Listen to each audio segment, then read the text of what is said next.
Breaking news! Big NFL stories are shaking things up. And believe me, Falcons fans, this one is a reality check. Just imagine, you're grinding through the regular season, fighting tooth and nail to win the NFC South. And then with a proposed rule change, you're suddenly no longer guaranteed a home playoff game. Yes, that was on the table. And here's where it gets ugly. The team that proposed it, the Detroit Lions. Yes, the same Lions who almost lost a playoff game because the Minnesota Vikings had a better record, even though they finished as wild cards. Now, Falcons fans, brace yourselves because this isn't just some NFL bullshit. It would have completely changed the playoff landscape for teams like ours. The Lions have presented a proposal to the NFL, eliminate the automatic home playoff game for division winners. Instead, simply rank everyone by best record. Sounds fair on paper, right? But let's be real for a second. If this were to pass, think about the NFC South over the last few years. The Buccaneers have dominated the division, but guess what? Under this rule, they would have dropped from 3rd to 6th place, then 4th to 6th,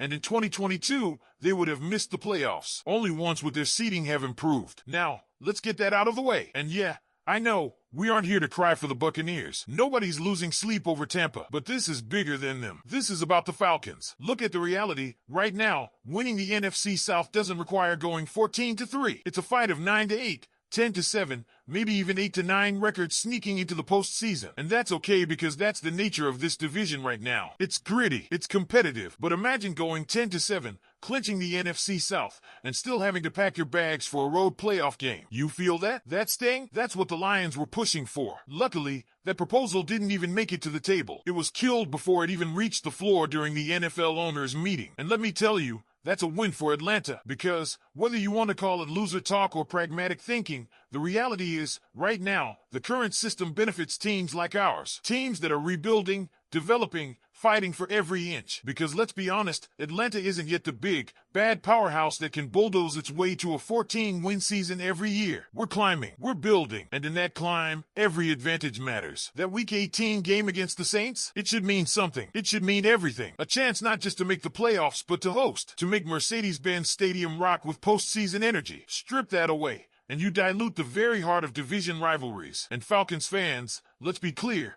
we don't just want to beat the Saints. We want their grandkids to hear the echo of these battles. Now, shifting gears, because this one's going to surprise you, the 2028 Olympics in Los Angeles, flag football is officially in. Not only that, the NFL has greenlit its players to compete. Let that marinate for a second. Picture this, NFL stars, including maybe a few Falcons, suiting up, not in pads, but for flag football on the world stage. This isn't speculation anymore. It's happening. The game? 5-on-5. A 70-by-25-yard field. 10 players per roster. 2 20-minute halves. For downs to midfield. For more to score. No running within 5 yards of the end zone. So yeah, it's still pass-heavy but demands versatility. No tackling, pure speed, precision, and execution. And here's the kicker. Each team gets a possession in overtime. Talk about drama. So where do the Falcons fit in? Oh, we've got names that absolutely belong in that conversation. Start with Bijan Robinson. Electric. A back who can catch, run, make defenders miss in space. If you're drawing up a flag football team, his name is one of the first on the sheet. Then there's Drake London. Physical, sure,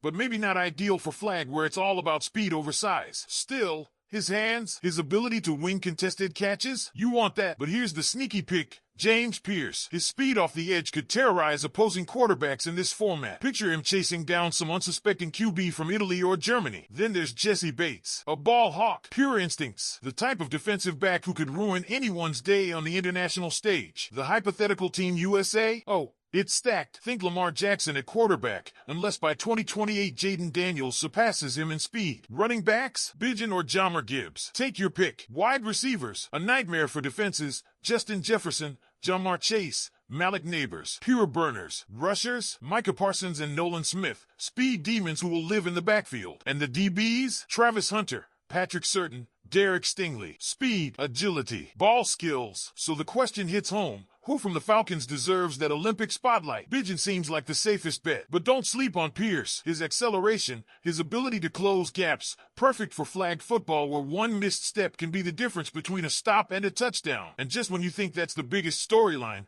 oh no, the NFL dropped another bombshell. The tush push. You know it. You've seen it. The play the Eagles perfected, lining up tight, shoving Jalen Hurts forward for that brutal, unstoppable yard. There was buzz, real buzz, that the NFL might ban it. Spoiler alert, it's staying. The ban failed to get enough votes. 22 teams voted to ban it, but they needed 24. 2 votes short. My take? Straight up, it's soft to want this banned. The Eagles do it better than anyone. That's not a flaw. That's football. And let's be real, if this was truly about player safety, the league wouldn't add an extra game, force Thursday night games after Sunday matchups, or ask guys to play on Christmas. This wasn't about safety. It was about optics, about TV appeal, about some teams not liking that Philly cracked a code they couldn't figure out. And guess what? The Falcons? Only team to beat the Eagles at full strength last season. Yeah, wrap your head around that. Doesn't matter if it's not banner-worthy. It deserves a plaque, a towel, something in Mercedes-Benz Stadium. We beat the 2024 Eagles. Facts. All right, Falcons family.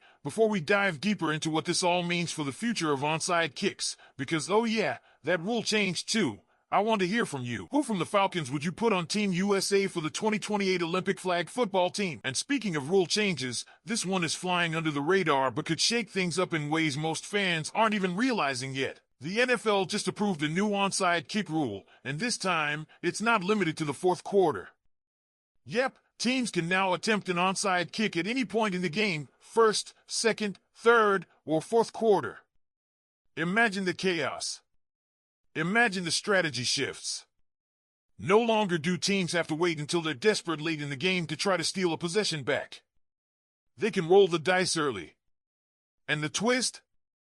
The ball isn't being kicked from the 35-yard line anymore. It's now the 34-yard line. Doesn't sound like much, right?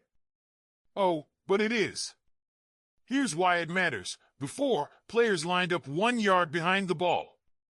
Now, they line up 1 yard in front of it. That's 9 yards instead of 10 for coverage teams to react. Translation? The odds of recovering an onside kick just improved, maybe not dramatically, but enough that special teams coordinators are already in the lab cooking up madness. Look, let's be real.